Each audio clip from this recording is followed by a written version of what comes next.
3 months after the assassination attempt, the Imperial Palace was preparing for a ceremony that had never been performed in Valkyrie history. The blessing ceremony was an ancient tradition, where the father's family formally accepted an unborn child into their lineage, but there had never been a human father before, and there had certainly never been human family members present at a royal blessing. Jinho stood in the receiving hall, his heart pounding as he watched the transport ship descend through the crystal spires of the capital city. His mother and sister had traveled for 2 weeks through interstellar space to be here. The ship landed, and moments later, Park Yoonji and Park Soin emerged, looking around with the wide-eyed wonder of humans seeing an alien world for the first time. Jinho. Soin spotted him first and ran forward, throwing her arms around him. "You look different. And are those Valkyrie formal robes? You look like you belong in a science fiction movie." "Technically, I am living in a science fiction movie," he replied. Hugging her back, his mother approached more slowly, taking in every detail of the palace, the guards, the living crystal walls that had shifted to welcoming shades of blue. "My son," she said when she reached him. "You look happy." "I am happy, Avama." She pulled him into an embrace. And for a moment, he was not a diplomatic figure or the human who had changed galactic history. He was just a son who had missed his mother. "Now," Yoonji said, pulling back and straightening his robes with practiced maternal efficiency, "where is this princess who has stolen my son's heart? I have gifts to give her and questions to ask." "What kind of questions?" "Mother questions, and do not worry. I will be gentle." Jinho led them through the palace to the residential wing where Seolith waited.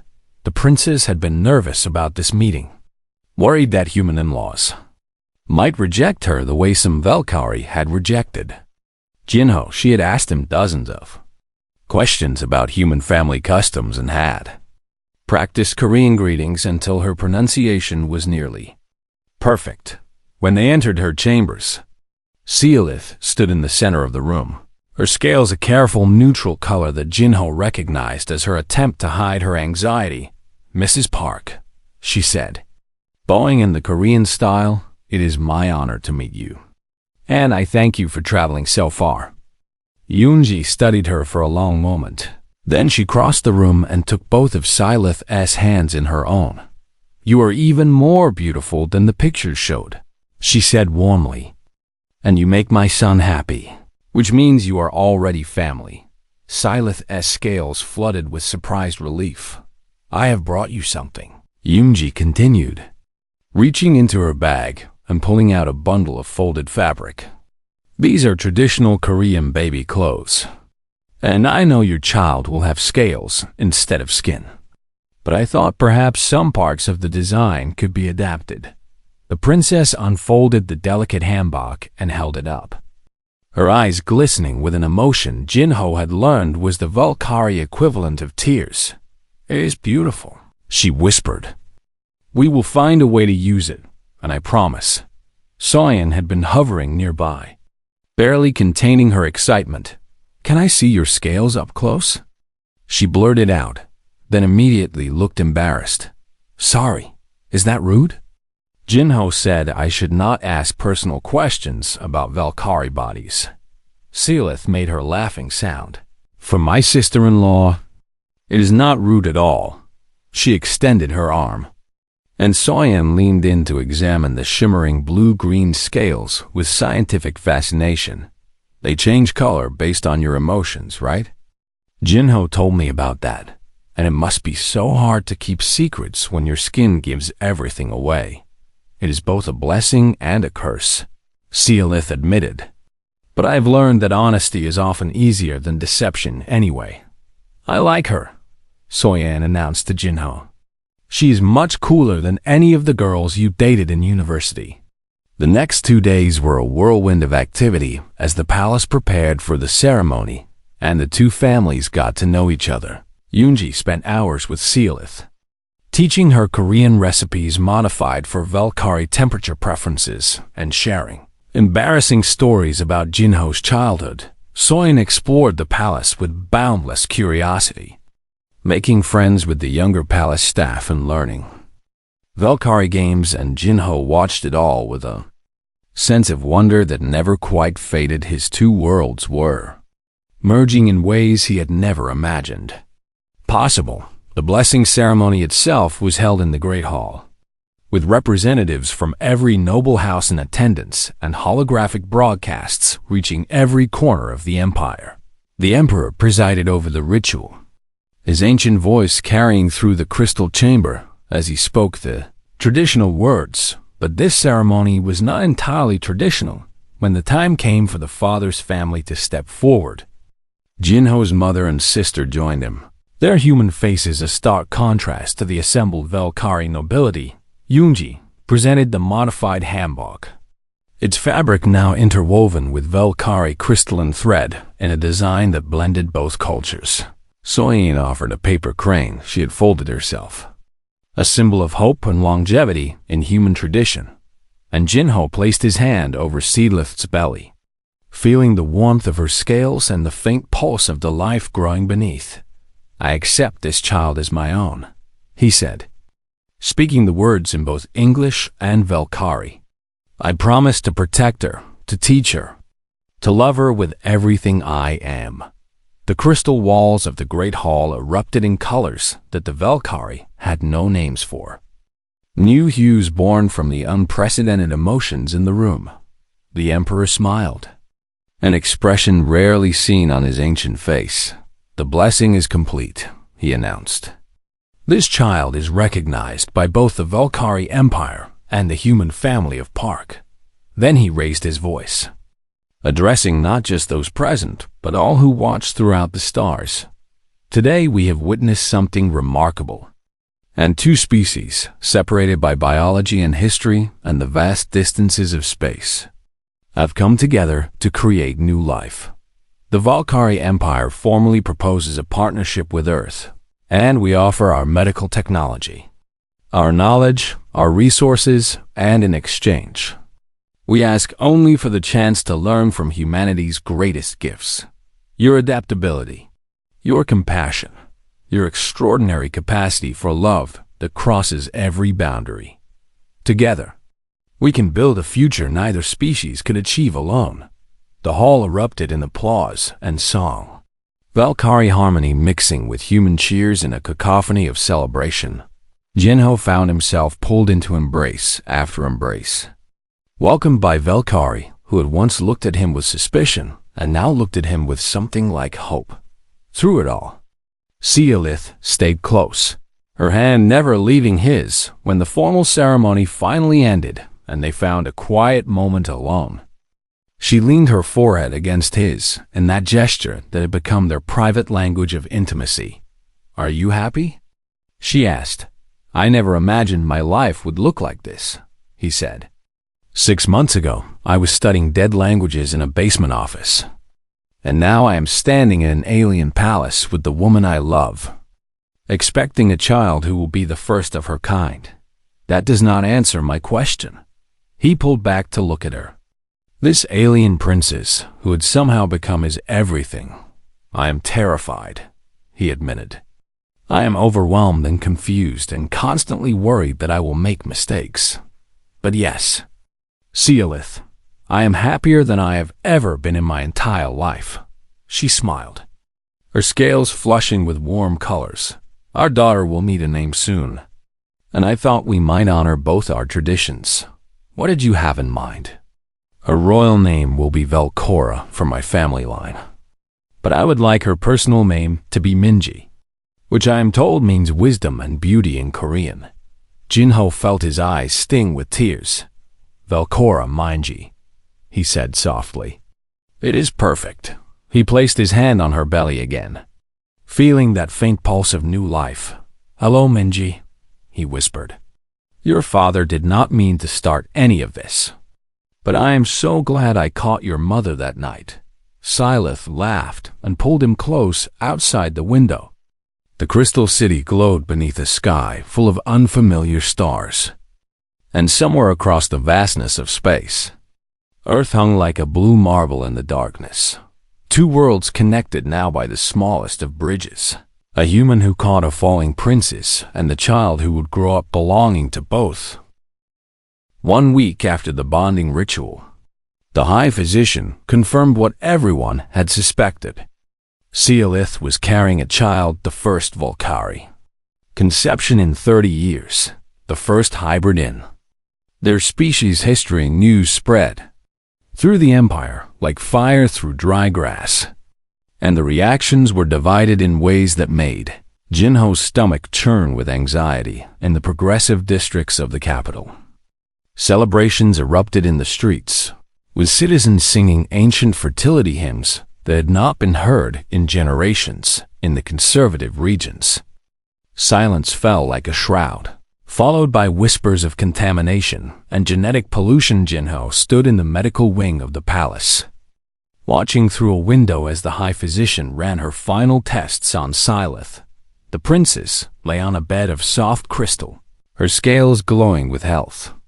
A faint pattern of new colors swirling across her belly where the child was growing. She looked radiant. She looked happy, and Jinho was terrified for her.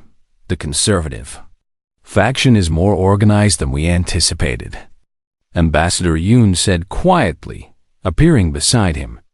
Our intelligence suggests they are planning something. Something meaning what? We do not know yet, but Lord Vethkar has been meeting with other nobles who oppose the hybrid pregnancy, and they have resources and influence. Lord Vethkar Jinho had met him once.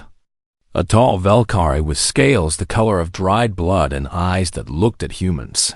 The way humans might look at insects, he had made his opinion of the bonding very clear, calling it an abomination and demanding that the pregnancy be terminated before it could produce what he called a mongrel heir. The emperor had dismissed his concerns, but Vethkar had not given up. What can we do? Jinho asked. Officially, nothing, because this is an internal Valkyrie matter, but unofficially, I have arranged for additional security around your quarters and the princess. Ambassador Yoon placed a hand on his shoulder. Be careful, Jinho, and watch for anything unusual. The next few days passed in a haze of tension. Jinho spent most of his time with Seolith, learning Valkyrie customs and language, trying to prepare himself for a future he still could not quite imagine. She taught him how to read the emotional colors of Valkyrie scales, how to recognize the different tones in their hissing speech, how to eat their food without freezing his mouth. In return, he taught her Korean phrases and human expressions and the proper way to fold a paper crane. They grew closer with each passing day, their connection deepening beyond the biological bond that had brought them together.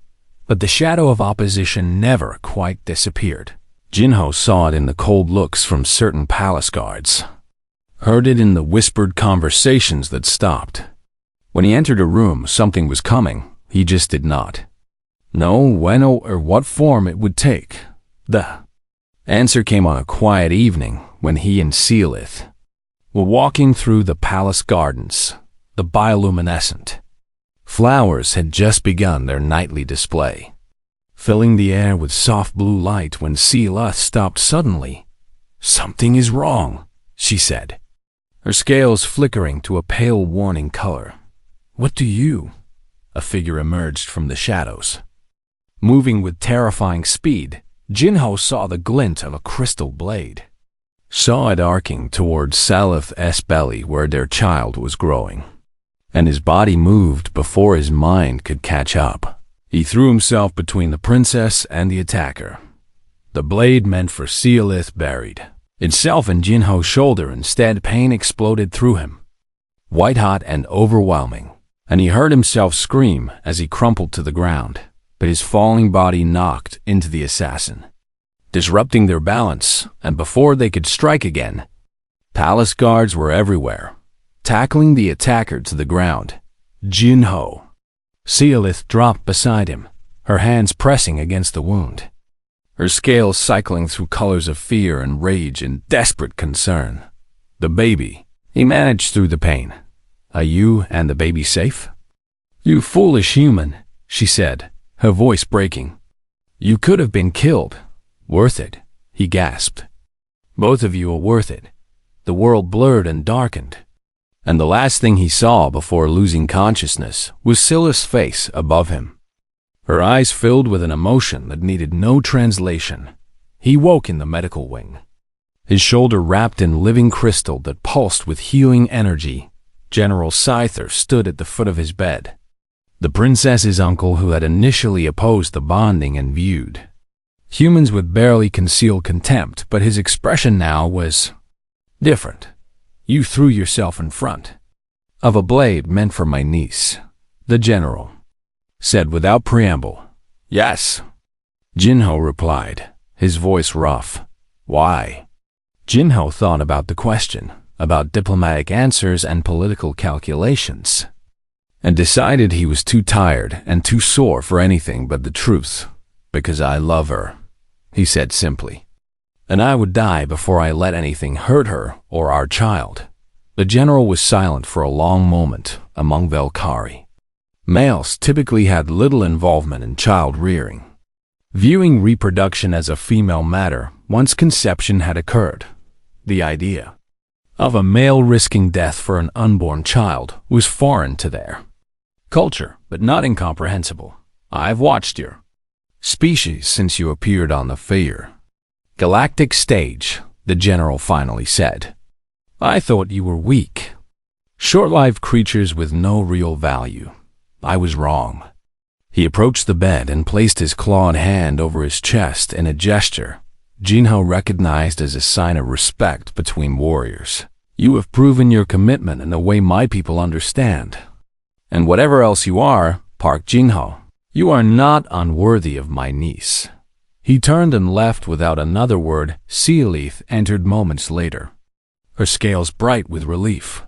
The assassin has been questioned, she said, sitting on the edge of his bed and taking his uninjured hand. He was hired by Lord Vethkar. What will happen to him? Vethkar has been arrested, and the evidence against him is overwhelming. And his faction has collapsed now that their leader has been exposed as someone willing to murder an unborn child. She leaned down and pressed her forehead to his in that intimate Velkhari gesture. You saved us both, she whispered. I would do it again. I know, she said, and that is why my uncle has changed his mind about you, and why the conservative opposition is crumbling, and why even those who doubted you are beginning to see what I saw from the beginning. What did you see? She pulled back and looked at him with those alien eyes that had somehow become the most beautiful thing he had ever seen. I saw a human who catches falling princesses without thinking, who tells the truth when lies would be easier, who throws himself in front of blades for people he loves. I saw someone extraordinary hiding behind nervous yellow crystals. Jinho laughed, then winced as the movement pulled at his healing wound. I am not extraordinary, he said. I am just a junior attach who studies dead languages. You are the father of my child, she corrected, and the first human to shed blood defending the Velkhari royal line, and the person who has given my people hope for the first time in generations. She squeezed his hand. You are extraordinary. Park Jinho, whether you believe it or not. Outside the medical wing, the crystal walls had shifted to a warm golden color that Jinho had learned signified joy and celebration.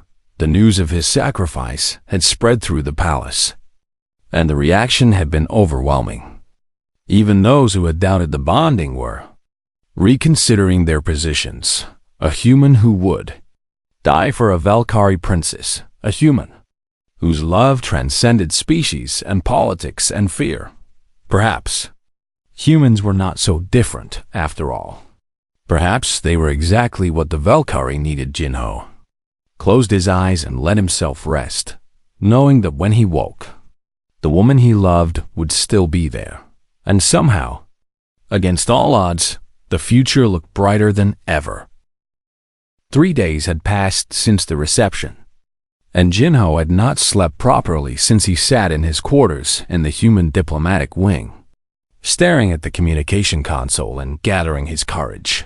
The time difference between the Tsar Prime and Seoul meant his mother would be finishing her morning coffee right now, and he needed to hear her voice before he made any decisions. He activated the long-range connection and waited. His mother's face appeared on the screen, her expression shifting from surprise to concern as she saw her son's exhausted face.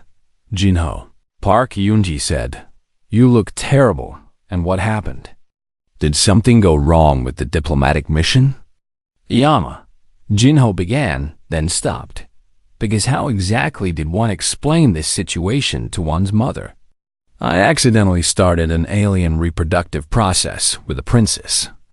And now I have to decide whether to complete it within the next 4 days." There was a long silence. Then his mother burst out laughing. "This is not funny." Jinho protested. "It is a little funny," she said, wiping her eyes. "My son, who could not talk to girls in high school, somehow seduced alien royalty by accident. I did not seduce anyone. And I caught her when she was falling." "Jinho, calm down and tell me everything from the beginning." So he did. He explained the Valkyrie, their fertility crisis, the resonance, and his conversations with the princess over the past few days. Because there had been conversations, Silith had visited him each day. Not to pressure him, but to talk. They had discussed their childhoods, their interests, their dreams. She had told him about growing up as the overlooked third princess, free from the expectations placed on her elder siblings, but also invisible in many ways. He had told her about his passion for dead languages, how he believed that understanding how ancient peoples communicated could help different species understand each other today.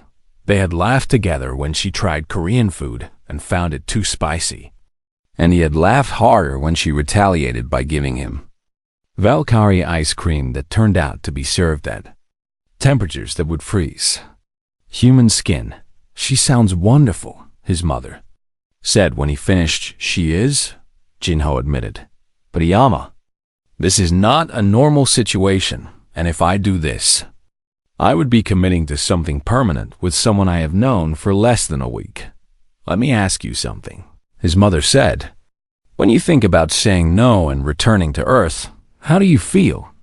Jinho considered the question honestly empty. He said finally, "Like I would be walking away from something important. And when you think about saying yes?" Terrified, but also excited and hopeful in a way I have not felt in a long time. His mother smiled. "My son, I raise you to follow your heart, even when it leads somewhere unexpected.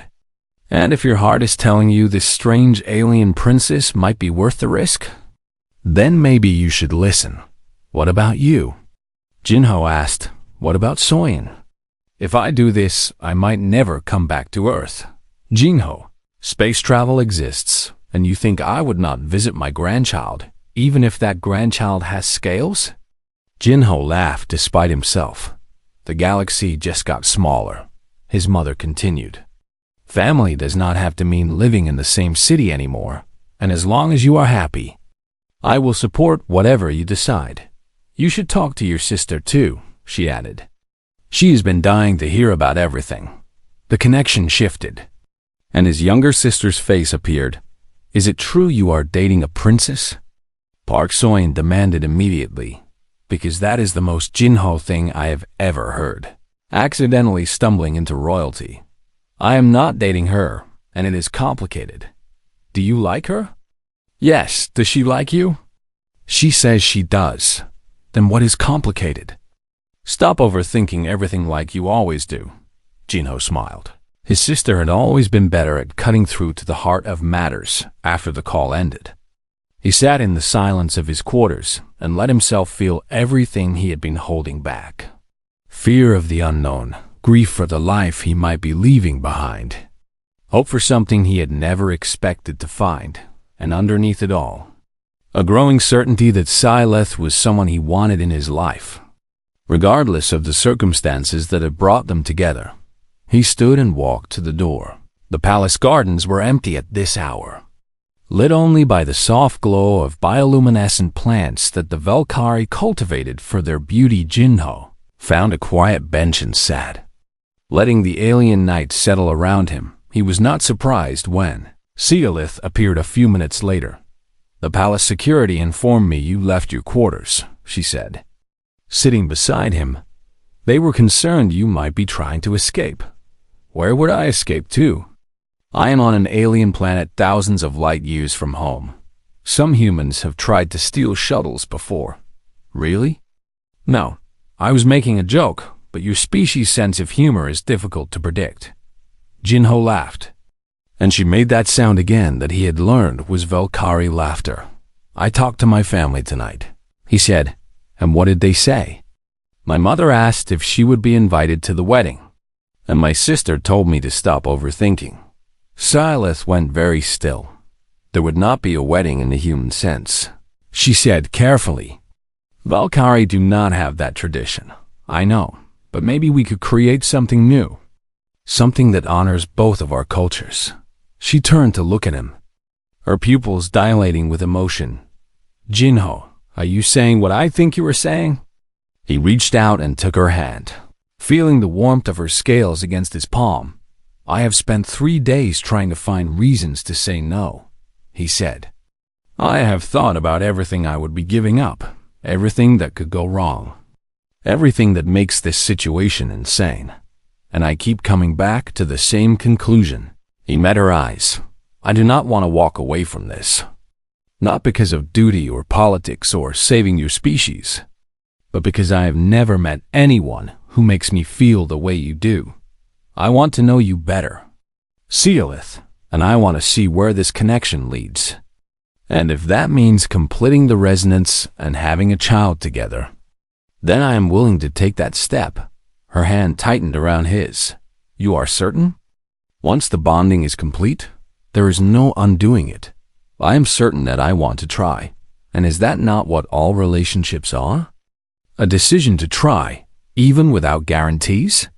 She leaned closer, her forehead touching his in what he had learned was a Valkyrie gesture of deep intimacy. "Then I accept your choice," she whispered. "And I promise to make it worthy of your trust." The bioluminescent flowers around them pulsed brighter, responding to the emotional energy in the air. "How does the bonding ritual work?" Jinho asked. "It requires physical contact over an extended period, combined with an exchange of genetic material through specialized skin cells." She pulled back slightly, her expression shifting to something almost shy. "In simple terms, we would hold each other close for several hours while our bodies complete what began at the reception." "That does not sound so terrifying."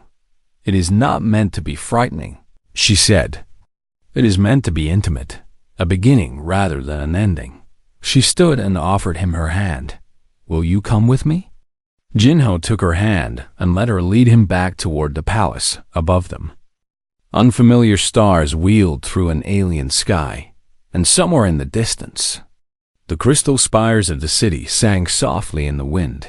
He had no idea what the future would bring, but for the first time since arriving on the Sar Prime, he was not afraid to find out. Part Jinho had never wanted to be here. He stood in the corner of the grand reception hall on the Sar Prime, tugging at the collar of his formal diplomatic uniform, and trying very hard not to touch anything. The Valkyrie Imperial Palace was made entirely of living crystal that grew and shifted in response to the emotions of those inside it.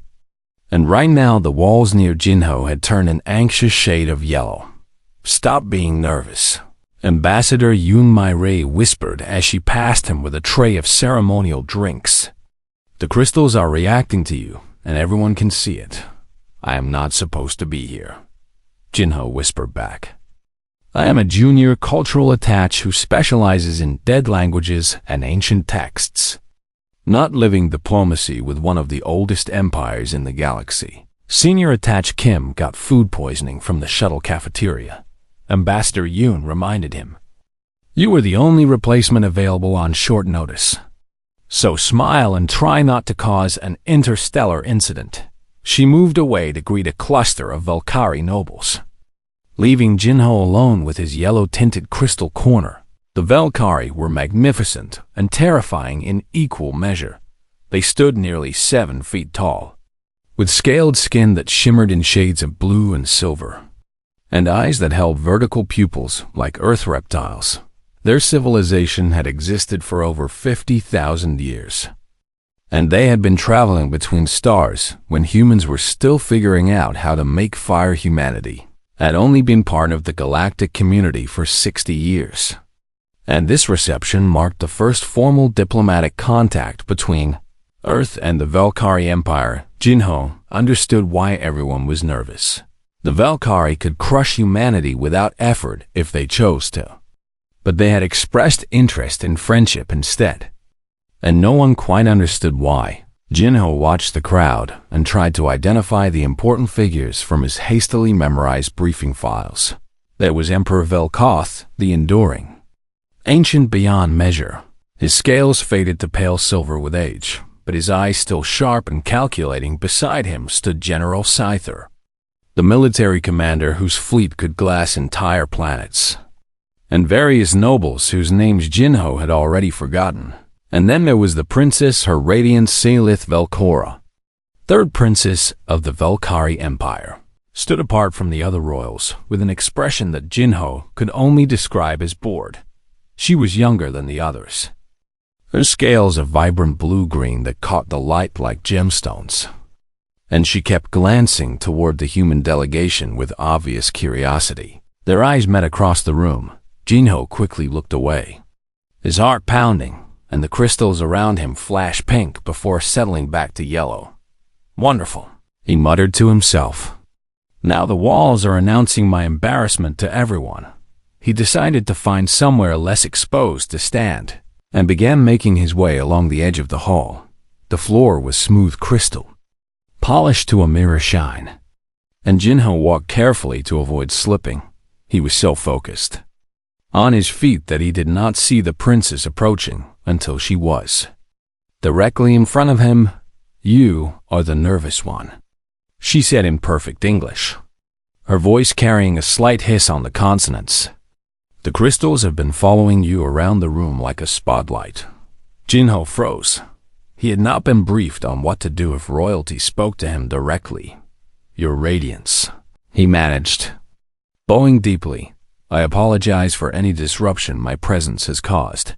"I did not say it was a disruption," the princess replied. "I said it was interesting, and you are the first interesting thing that has happened at one of these receptions in decades." She tilted her head, studying him with those vertical pupils. "What is your name?" "Nervous human." "Park Jinho, your Radiance, junior cultural attached to the diplomatic delegation." "Junior," she repeated. "So you are not important?" "Not remotely," Jinho admitted. The princess made a sound that might have been a laugh. "Good. Then we can speak honestly without worrying about political consequences." She gestured for him to walk with her, and Jinho found himself falling into step beside alien royalty without any idea how it had happened. "Tell me, Park Jinho, what do your people think of us?" Jinho considered lying, considered diplomatic deflection, but something about her direct gaze made him answer truthfully, honestly. "Your Radiance, we are terrified and also fascinated, and also confused about why such a powerful empire would want anything to do with a species as young as ours." "A good answer," she said. "Most diplomats would have given me flattery and empty words, but you gave me truth, and I value truth." They walked past a refreshment table, and Jinho noticed several Valkyrie nobles watching them with expressions he could not read. "Your Radiance, I am not certain this is appropriate, and people are staring. Let them stare," she said. "I am the third princess, which means I am important enough to be seen, but not important enough to matter, and it gives me freedom that my elder siblings do not have." She stopped near a window that looked out over the crystal spires of the capital city. "I requested assignment to this reception specifically because I wanted to observe humans up close," she admitted. "Your species fascinates me." "We fascinate the Valkyrie?" Jinho asked, surprised. Your civilization is 50,000 years old, and ours has barely left our home planet. That is precisely why you fascinate us, she said. You should not exist. Before Jinho could ask what she meant, a servant hurried past carrying a tall stack of ceremonial objects. The servant did not see the princess. Jinho saw the collision coming half a second before it happened. The servant crashed into the princess. The ceremonial objects went flying, and Seolith stumbled backward toward the hard crystal floor. Jinho moved without thinking. He caught her. His hands gripped her arms, her scales warm and smooth beneath his palms, and he steadied her before she could fall. For 3 heartbeats, they stood frozen, his human skin pressed against her alien scales. Then the princess gasped. Her scales flushed from blue-green to vivid purple, spreading outward from where his hands touched her like ripples in water. Her pupils dilated until her eyes were almost entirely black, and her breathing became rapid and shallow. Your radiance? Jinho released her immediately, stepping back in alarm. Are you injured? What is happening? Guards materialized from nowhere, pushing Jinho aside and surrounding the princess. She was still staring at him, her scales cycling through colors he had no names for, her expression one of absolute shock. What did you do? One of the guards demanded, grabbing Jinho by the arm. Nothing. She was falling and I caught her. I did not mean to. Enough, the princess said, her voice strange and breathless. He did nothing wrong, but I need to see the high physician immediately. She looked at Jinho one more time, and despite the chaos and the guards and his own rising panic, he could have sworn she was smiling. Then she was gone, swept away by attendants, and Jinho was left standing in a circle of hostile guards with absolutely no idea what had just happened. The crystals around him had turned deep red. Reflecting an emotion he could not identify, Ambassador Yoon appeared at his side, her face pale. What did you do? She whispered. I caught her when she was falling. Jinho said. I touched her. And then I do not know what happened. A tall Valkyrie official approached them, his expression grave. The Emperor requests the presence of the entire human delegation, he announced. Immediately, Jinho felt his stomach drop. Ambassador, he said quietly. I think I just caused an interstellar incident. Ambassador Yoon closed her eyes and took a deep breath. Just follow my lead, she said, and do not touch anyone else.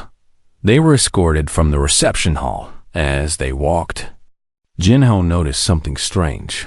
The Valkyrie they passed were not looking at him with anger. They were looking at him with something closer to wonder. The Imperial throne room was even more overwhelming than the reception hall. Massive crystal pillars rose toward a ceiling so high it disappeared into shadow, and the walls pulsed with slow waves of deep blue light that seemed to respond to the Emperor's breathing. Emperor Velkoth the Enduring sat upon a throne carved from a single piece of black crystal, his ancient eyes fixed on the small group of humans standing before him.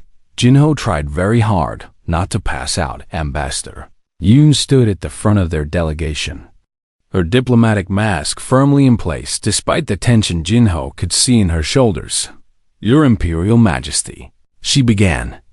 On behalf of the United Earth government, I offer our deepest apologies for any offense caused by our delegation member, and I assure you that any inappropriate contact was entirely unintentional. The Emperor raised one clawed hand, silencing her. Ambassador Yoon, there's been no offense. Jinho blinked. That was not what he had expected, Your Majesty. Ambassador Yoon asked carefully.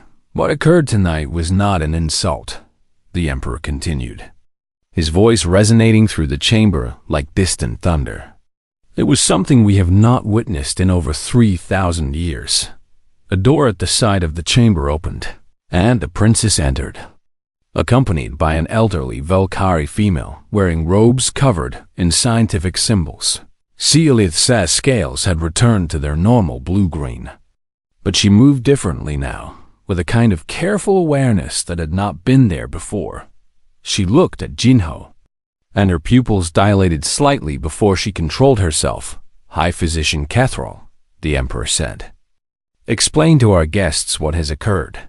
The elderly female stepped forward, her eyes bright with an excitement she could barely contain. "For 10,000 years, the Valkyrie have conducted compatibility studies with every sentient species we have encountered," she began. "We have tested genetic samples from over 400 different races, hoping to find one that might help address our greatest challenge." She paused, her gaze settling on Jinho. "Our species is dying." Jinho felt the weight of those words settle over the room. "Valkyrie fertility has been declining for millennia," Kethrol continued.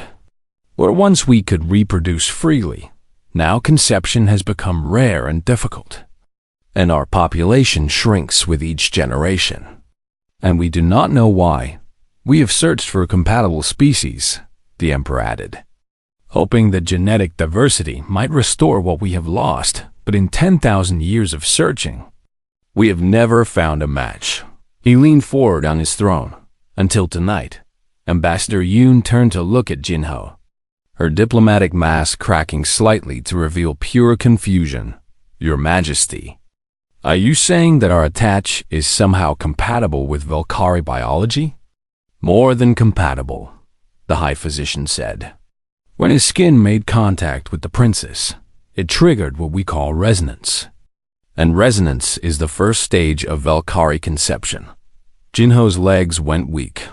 "The first stage of what?" "He managed conception," Salith said, speaking for the first time.